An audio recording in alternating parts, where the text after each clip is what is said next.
I think you might need to replant some sunshine and daisies in the noggin. That makes no sense. You make me sick.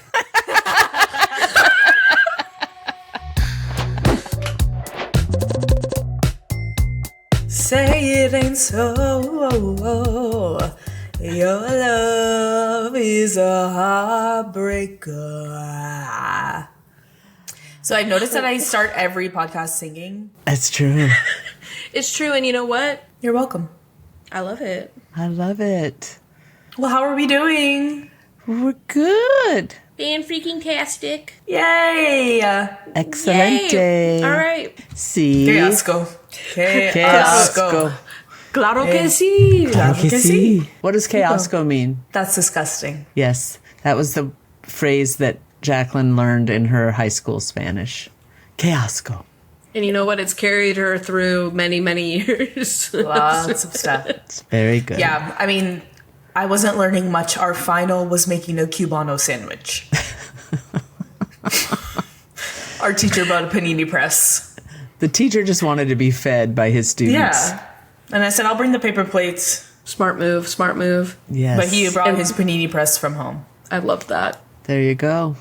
And me with my Spanish degree was appalled. Well, yeah. Well, in my freshman year Spanish teacher, yes, that was horrible. She called security. Well, unfortunately, everyone did bully her, but she called security every day. They just stopped coming. And one of my classmates called her Dr. Toenail. Dr. Toenail. And she was a very seasoned teacher. So the fact that she had zero control of that classroom is still shocking to me. I think she was better in French. She taught French and Spanish. Oh, okay. So interesting. I just remember asking her. Well, there was a few things. She was asking her, saying, "I don't see any Jacqueline's not doing any homework," because in high school I was one of the few parents. What? Narc.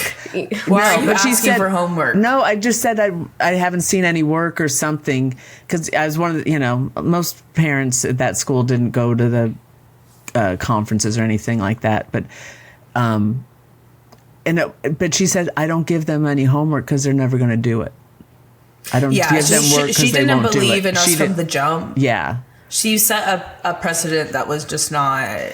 And she was concerned. Her concern with me was that you were friends with... I was friends with everyone in the class. Everyone in the class, but this, it was just weird. It was a weird thing. I took Spanish online. Yes, in high school. In high school. I didn't want to, but Mom made me. You didn't have to? I wanted to take a different language. I didn't want to take Spanish. But Mom was like, you're going to use Spanish all the time. I was like, where? In Texas? Well, if you had learned anything in Texas, where? I'm kidding. They both wanted to take French. And I'm like, you live in Texas, you're taking Spanish. French. I wanted to take Italian. Mambo, Italiano, mambo. Hey, mambo, mambo, Italiano. Hey, mambo. That's my favorite part. Hey, you go, hey, mambo, Italiano. Hey, mambo. Yeah. You do a little, hey, mambo. You go on the up. Go on the up. And obviously... Italian would have really done me some good. I did take some Italian later on in life, but I wanted to take it as an actual class, but mainly because I was getting interested in opera, and Mom was like, I don't believe in your hopes and dreams, so we're going to have you. That is the craziest thing I've ever heard. I'm kidding. Oh my gosh. I'm kidding. All I've ever had were hopes and dreams. But I was also like, if you're taking it online, at least I can help you. Yeah. Well, she took my final Spanish course that actually got my degree, so yes, we I forgot about that. Jacqueline had to finish that online, and we didn't have to do this, but we talked about me because the final had to be on video cam, right? And we talked about I took all the tests and everything, but we talked about me hiding under the table because it was her last class and it just had to get done, and she got it done, but it was not Mom fun. helped me so much with that. Yeah. It was. But I took German in college. That's cool. Das Boot. I don't know. I didn't learn anything. Yeah. The one thing I love languages, and I think it's so interesting, and like linguistics, even like it's just all the dialects and it's all historical, and then and sociological. It's just so interesting, and I'm like, that's the one thing I wish when people are like, "What's like superpower do you want?" One of them is teleportation, of course, and then the other one is like to be able to speak every single language, be able to speak and understand every language. I would. To be like people that can speak multiple languages. And listen, I know what everybody's thinking. Madison, you can still learn them. No. What's your Duolingo streak? My Duolingo streak is I'm in the 1100 days. I'm up there. For which language? Well, it's multiple. Mambo. But mainly that one. Hey, Mambo. When the boot mainly Italian and a little bit of Korean. For a hot minute, I was getting into that. That one's really hard just because you have to learn a whole other alphabet. Mm-hmm. And then I've done a little bit of like German and Spanish as well on there just to keep it fresh. But I don't know how to speak those. Italian's the one I probably know how to speak the most, and by the most, barely. Let me tell you, but going to Italy with her, pure torture. Wait a second, but I'm Italian. You're not, first of all. I am. First of all, Italian's you're really not. A state of mind, really, when you think about it. But Madison will be like, and that's blah, blah, blah for in Italian. The whole time. It's like when we went to Portugal. Oh, the Portugals are going to love this. When we went to Portugal, tell the story. Who's it, me? Yes. What did I do? I don't remember. You told us about Porto. Oh, yeah. Hey guys, so Porto is in Portugal, and there's a thing called port wine, and port wine was invented in Porto. Today on Read the Room podcast, and here's the thing: never a thanks for teaching y'all that. Never we once. All knew. Only you didn't know until I told you. I think that's one of those things that you're born knowing. It's just called context clues. Well, tell them about. So we did a river cruise in Portugal with my sister and her daughters. So our sisters and cousins, and it was really fun. And we did this river cruise, and they had this big demonstration with port wine. And the guy burned his hand. You had to like heat a certain like tool to like it was so disastrous. To like loosen the cork, I guess, or to break the glass. Yeah, because they like cut the top off or something. You cut the glass off or something, and he dropped the thing that you heat over an open flame to get it really hot. And he dropped it, and his knee-jerk reaction was to catch it before, like as you drop something, you're like, I want to catch. Burnt the shit out of his hand. So that was memorable. And port wine, guys, I don't know if anybody's ever had it. Disgusting. It is real gross. It's like syrup. It's very sweet. Very sweet. And they hawked this wine. They're like, this is very special bottle. It's very special bottle. And, we love, if you'd like to have a full taste of it, because they were doing like little tiny tastes or something. But if you want this special presentation bottle, if you would like a glass of it, it was like €50 or something. And so, of course, I'm like, I see the bottle and I look it up online, and the whole bottle costs like €25 or something like that. And we're like, so none of us bought it because we're like, we already know we don't like port wine. But I thought we got a glass. I think we got a glass. I think we got a tasting of it, but we didn't get like the whole bottle or whatever it was. Yeah, because they were trying to. Here's the thing. I just wanted to be a part of the experience. Yes. I just wanted to be a part of it. And it was fun. like well, we all I felt did bad after that guy getting a third-degree burn. I know, he he'd had like to do something. Exactly. Like, what are we going to do? Watch this man burn the skin off of his hand and not drink the port wine? Some people would say that's a possibility. Not us. Not us. We want to support. We're a bunch of suckers. Yeah, we're suckers. Ain't that the truth? Yeah. We are a bunch of suckers. God. That trip was super fun because it was a river cruise. It was a German, like, river cruise Company, very small German company, I should say. We and a group of 4 other people were the only English speaking people on this boat, and that other group was from the UK. So we, as we're walking around, we were calling it our Portugals trip because why not? And we're walking around with our merch. We had T-shirts that said Portugals on it, and all these Germans were like, Germans, mind you, that were like 60 and up. Yeah. We're all just like staring at us all the time. Europeans are weird with the staring, but I think especially German folks. We could not have been more American. Like, when we walked in, it was like we walked into like the lounge on the first night, all wearing our matching shirts and young. Even Tracy and I were young for that group. Yeah, my honestly. sister. Yeah, and it was like we walked in, and it was like the music stopped, and everyone just watched us. And they watched us the rest of the week. Like anytime we would be sitting there, and it took us a minute to like fully understand that that's just a cultural thing. They just stare. But Americans, well, they loved us. They loved us. Yeah. By the end of this, they loved us. But at the beginning, we were like, "Are we about to have to fight these people? Like, why are they staring at us so heavily?" But we won them over. Yeah. By the end of the week, they're all running up and gossiping with us because a lot of them spoke really nice English too. But there was some major tea on that boat, and we had some fun. But it was at first it was like we were just most definitely, this group of 6. I was practically an infant on that boat. Yeah, but like we were all just, Jack was like, they were all like, how did these people get here? Yeah, every like, single where did you person. find it? The owner of the boat was like, where did you find this? Yeah, the owner of the cruise line happened to be on that cruise, which is other stories. But he was a South African guy, and he asked Tracy, like, how did you find this cruise? Because they never have Americans on any of them. And we're like, well, we Googled and it was cheap.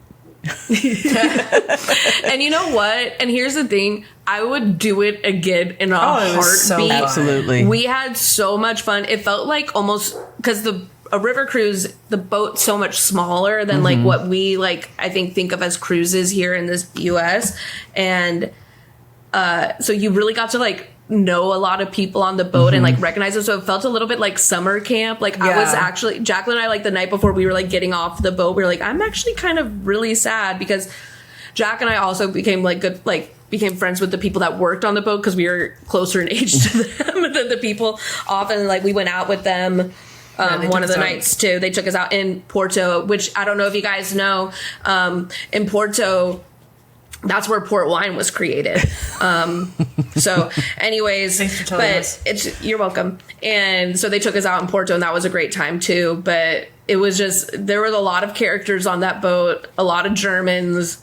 There was a woman we met who like told us, I wonder if she listens to this actually. She keeps in touch a little bit every once in a while on Instagram with me. She'll like message me every blue moon, but she like is a fiction writer, was like telling us about her book, and she was on that boat like solo and stuff. It looked like there was a bunch of people like that worked for the same like German airline or something, so they all like work at the same company. But no, it was really fun. Sorry, I'm rambling now. Yeah, no, that's all right. It was at the beginning of the week, people just stared at us and like didn't know, but by the end of the week, Madison was singing German opera songs, and people were crying, and we were dancing with everyone, and it was really fun. It was super fun. They found out that that I sang. There was nobody in that room, and they're like, sing something, and I was like, you know what'll win these Germans over is if I sing some German lieder, and they loved it.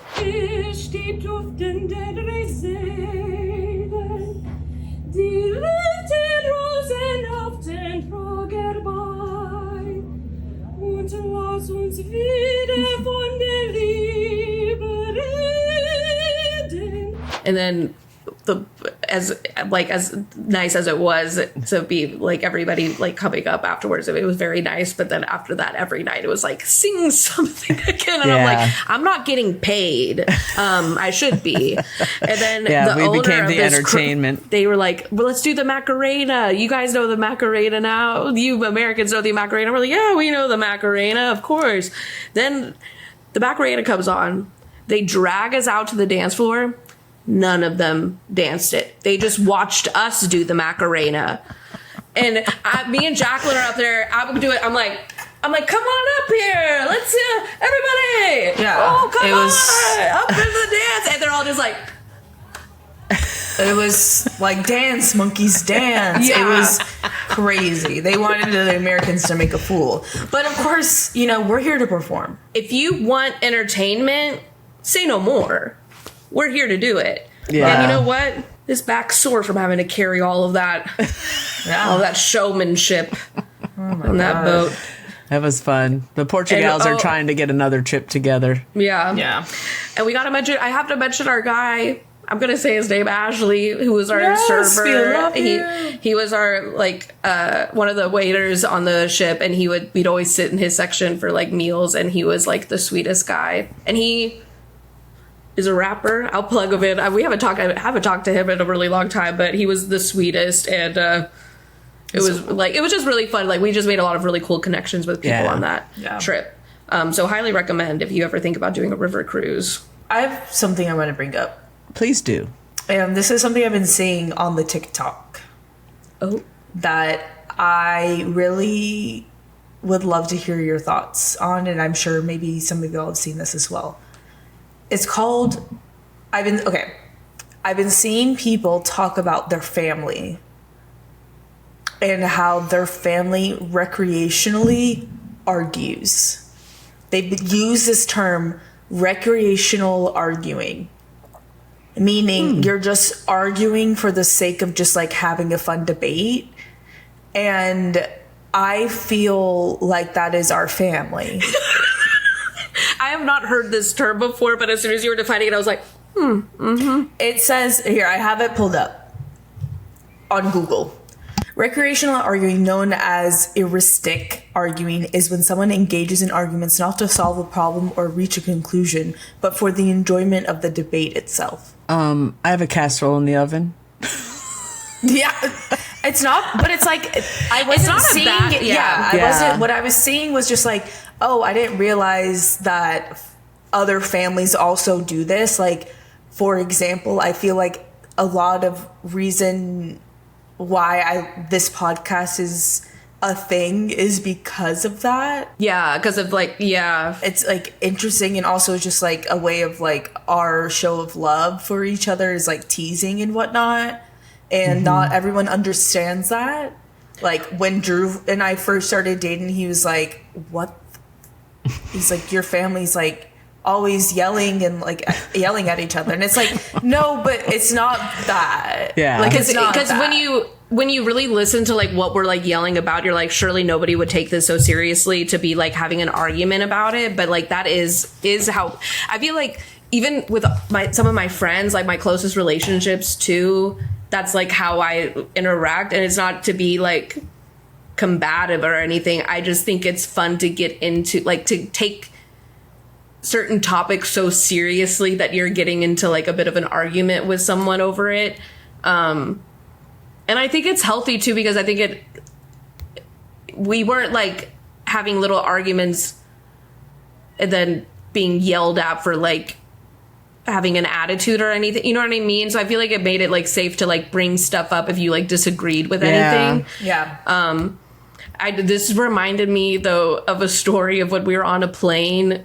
Where were we flying back from? As Orlando. A family? Orlando. Was it Orlando? Was it after fresh? It was when we went to Disney. And remember we were sitting, we were getting off the plane, and we're standing up in our row to getting ready to get off. And we can see over into the row in front of us, and we're doing this, what recreational arguing. Just giving moms. I'm 19, so Jacqueline's 15. Just giving each other shit. Like that's just giving each other shit. Like yeah. that's what we always do. Like what we do on this podcast. That's how we were then. It is how we've been for a very long time, and it's all loving and it's all jokes. Like Mom was saying something, we're like, ugh, shut up, you're an idiot, like that kind of thing. Which we saw.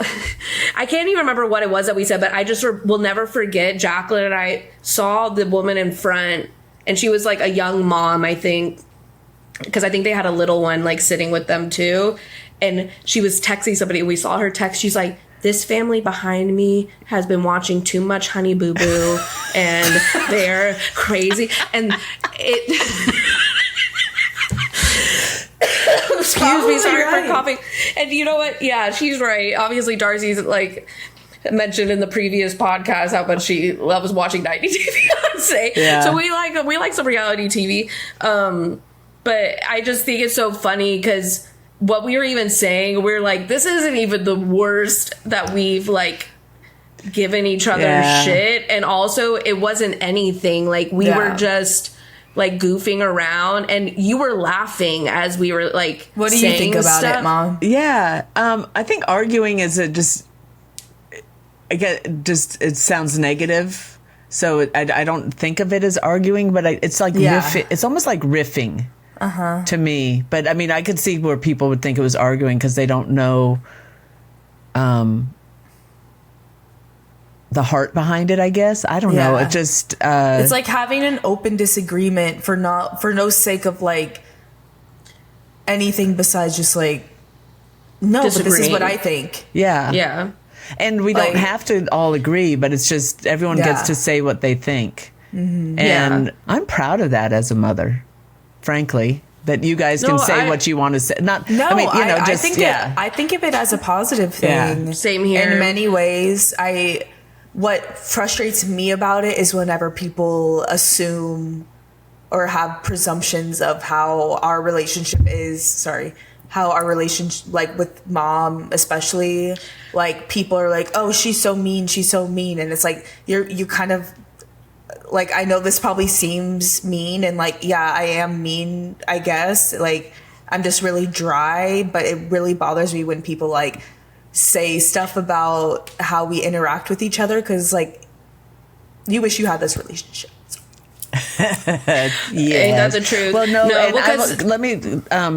because especially with Jacqueline as being the youngest, some people in our lives would be trying to correct her and how she talks to me, and unnecessary. First of all, if I need to correct my daughter, I will correct my daughter. And I know it's just out of a difference. It's out of a protection thing for me, but it's like, no, we're good because I know who my child is, and we know what's. You guys have always been, you guys have always been really good, I think, at knowing the line. Like, I don't think you called me an idiot directly. I mean, on the plane, but it was something alluding to that. Something, like we would never say that. Yeah. Like, I mean, I've said on this podcast, where I'm like, you're the biggest dork I know out there. Like, when it's true, it's true. So there you go. What am I supposed to do? Sue me. But Yeah, exactly. But I just think it's a really interesting kind of social phenomenon to be talking about right now. I hadn't seen anything about that yet. I haven't either. Really like heard of a term about it, but it has become more of the forefront in my mind, really because of Drew and I's relationship and how he's like kind of trying to hold me back in like conversations with you and Dad, with y'all and Dad, and it's like, why are you like, that's your mother, and it's like. We interact differently. It's just like a different interaction. There's no more or less love. Nor respect. I mean, I think there's no less respect either, because and it's also like instills a way that you can like set boundaries. Like you're not afraid to like speak up about what you are comfortable with, and I think that's really interesting. And I'm like. I mean this in like the most serious way possible. Like, we are all perfect, and like there's nothing wrong with us, and like everything we do is like really awesome and gorgeous. So yeah, I'm so glad you said that, Jacqueline. I'm glad you took on that burden to tell your truth, because it is the truth. You know, it's time to finally put that out there. Yeah. I'm sick of just glad hiding that I'm glad that we have the platform. Yes, we have such a large platform. Such a massive platform. No, it's funny because with Mom and I in the comedy scene, and there's a lot of riffing that happens already naturally, and Mom and I are like hanging out, but like that's how Mom and I are to each other as well. And a lot of people are like, that's your mom. Like, I mean, they're laughing, but they're like, that's your mother. Yeah. Because, like, I think there was one time, like, Mom was up on stage doing, like, an open mic, and she mentioned, like, about, daughters. And she's like, my daughter's in here. And everybody was like, woo. And then I went, boo. Like, in the background.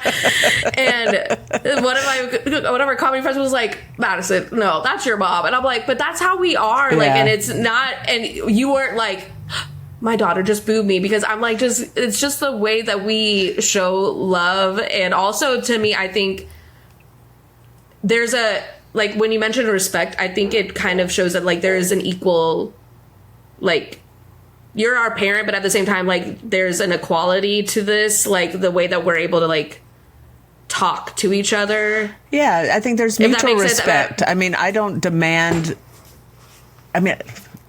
respect, because I know you guys respect me, but I also respect you guys. I don't know. It's just, it works for us. And sometimes people are surprised by how snippy you little brats can be to me.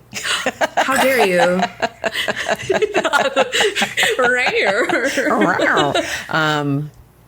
But there's a play to me, I think, like, if things are serious, this isn't happening. But no, I mean, right. Yeah, but there's a playfulness to it, and just we can disagree and talk about it, and no one has to be on the same page when we're done. You know what I mean? It's like No, because I remember having a conversation with someone in high school, and he was like, "Well, I can't say no to my mom." Yeah, And I was like, really? I say no to my mom all the time. That doesn't necessarily mean that I'm going to get my way, but we have discussions about things that are going on in our lives. And she, like, sees me as, like, my own person, and I have my own thoughts and ideas and feelings. And that doesn't necessarily mean that, like I said, like, I say no to Mom, and she's like, okay, fine, Madison. No, it just means that, like, we have discussions, and it's not like my word's final. You're more so like, let's talk about this and figure out, like, what we can get to an understanding or something, which I think is just, I think that's why none of us we might not like confrontation, but none of us are afraid of confrontation, because we, like, and I've had these thoughts with friends and stuff when I hear about what's going on with them, like, for as long as I can remember, like, over all phases of life, where I'm just thinking, like, oh my gosh, if you just, like, talked this out, this could have been solved. And I think because of how comfortable we are in, like, these, I want to call it, like, recreational debating. Yeah, I mean, that's basically what it is. Oh, okay, sorry. Apologies. Cut that out. I sound like an idiot. But I'm glad you said it. Do you guys hear how she talks to me? This is why I have such low self-esteem. I'm just kidding. No, that's cool. I'll be thinking about this for a while. It's a really interesting concept. I know. Yeah, because I agree. I haven't heard it on TikTok, and because I'm also trying to think. I'm like, some of my friends, they do have some of this. I think with their families. But I want to say it's, like, mostly my friends that, like, so, like, leave a comment if this is how you feel like you talk with your family. But I mean, most of my friends are women anyways, but most of my friends that have that kind of relationship with their family, they're, like, an all daughters situation. Interesting. And I don't know if that really means, like, anything. It could just also just be, like, person to person. Doesn't need to be, like, a gendered thing. But I do think there is a dynamic with daughters where we do, like, because the person that said that to me, though, he's like, I can't say no to my mom. It was a guy. Like, he was like, I can't say no to her. And I say no to my mom and my dad all the time. So I do think there's like... Yeah, and there's just... And it's knowing... It's kind of knowing when to choose your battles, right? Yeah. As a parent or as a child. And, you know, if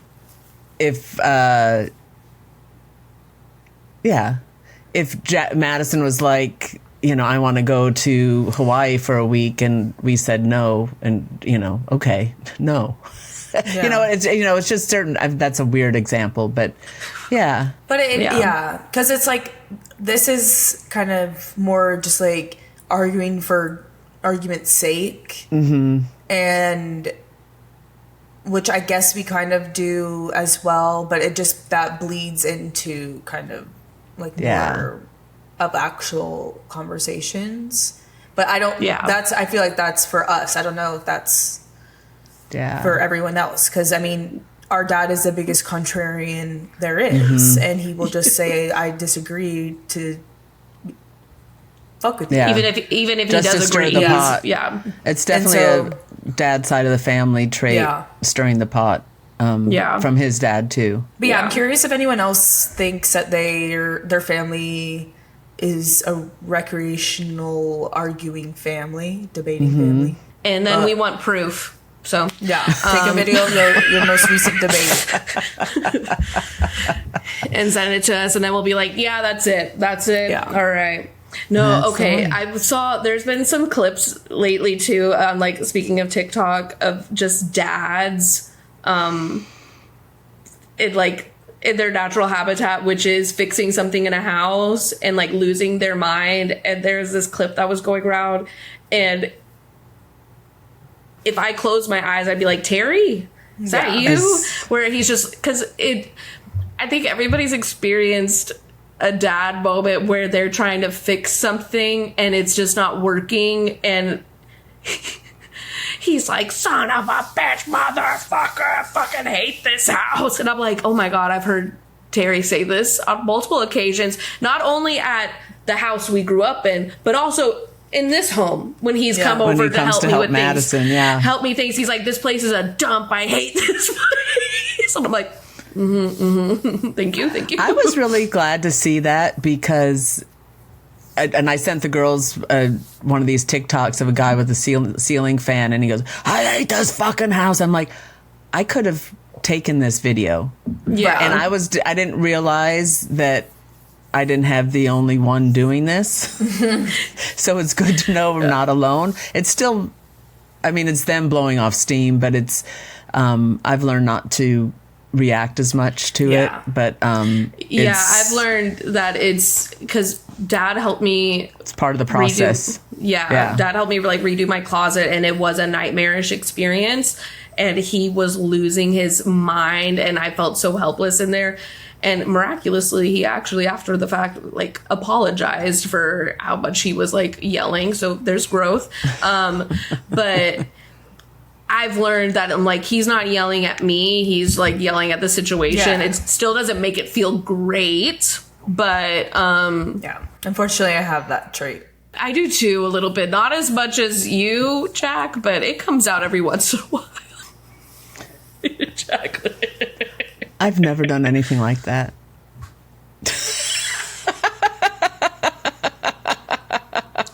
And the lack of self-awareness award goes to the life coach. Right, exactly. No, Mom will scare me with how she reacts to small, minor inconveniences. Like she'll drop a piece of cheese and she'll be like, "Jesus Christ!" Be like, yeah, that's happened. Did that warrant a Jesus Christ? Yes, it did. And there you go. And the answer is yes. The answer is yes. I definitely did more of that when you guys were younger, but I don't feel like I do it as much anymore. And the lack of self-awareness. I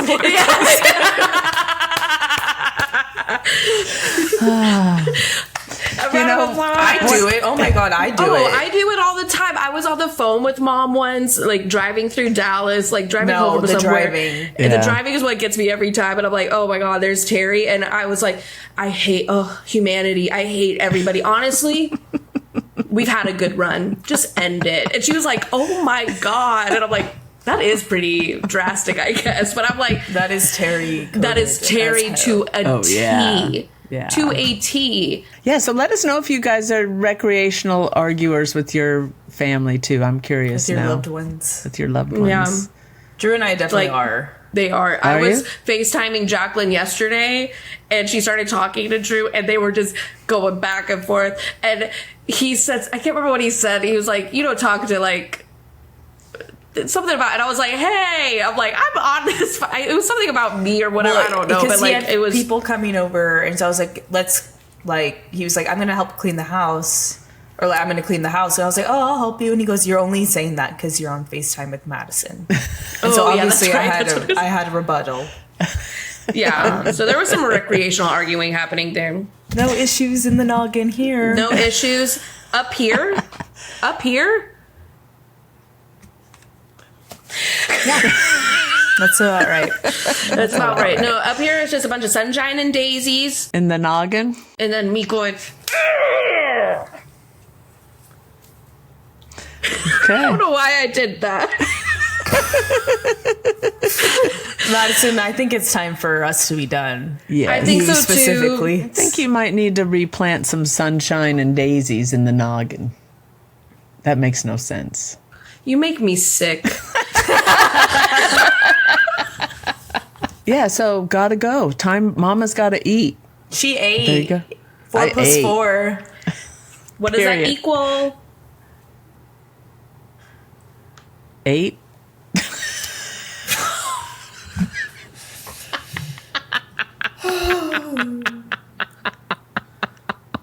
I didn't know you wanted me to say. Guys, can you believe this? We're talking to the quite rats literally again? spoon feeding you. And you're like, 8?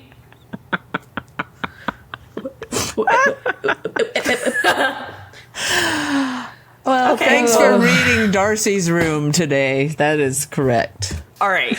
I've had enough. And so Okay. now I need to go. Bye. Bye. And I love you Love guys. you all. This was me, Love you. Madison, with Jacqueline and Darcy on the Read the Room podcast. And we'll catch you next time. See you on the flippity flop. See ya. Goodbye. Bye.